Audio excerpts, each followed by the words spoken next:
So this is the last boss in challenge mode Auchindoun.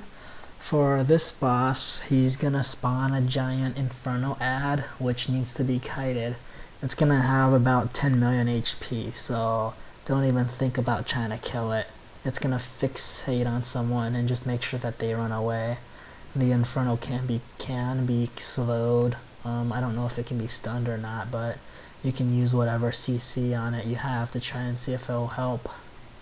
And then as far as the boss goes, just make sure that you dispel his drains, and then you can also interrupt his spell casts.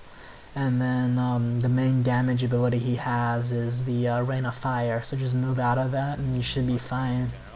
There's really nothing here either that's really gonna cause you guys to wipe unless you're just standing in the Rain of Fire or something like that. So as you can see here, we got the Warlock just kiting around the room, and fortunately they can still do damage to the boss. The Rain of Fire does get pretty thick. Looks like it's really coming down hard, but so that means it's gonna do a lot of damage to you.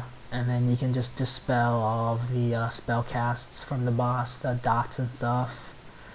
You might still take some damage depending on what happens, but it's mainly gonna be Rain of Fire damage. So as long as you can avoid the Rain of Fire, you should be fine.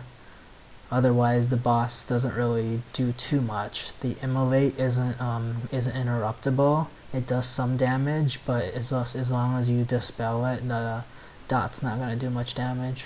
And then there's a little shadow void spot on the ground. Make sure you're not standing in that. So the Incinerate, you can interrupt that. Other than that, there's really not much to this boss. There's no really hard mechanic here. Good point. Oh, it worked. It worked. Thank God. Fuck yeah. I guess they got bitching already, because I would have seriously opened up a ticket, been like, yeah, if you can't design the dungeon correctly. Cause, I mean, there's one point it even tells you to banish, like, the little warlock and, like, the things with him. Like, it says that they're banishable somewhere in the dungeon journal.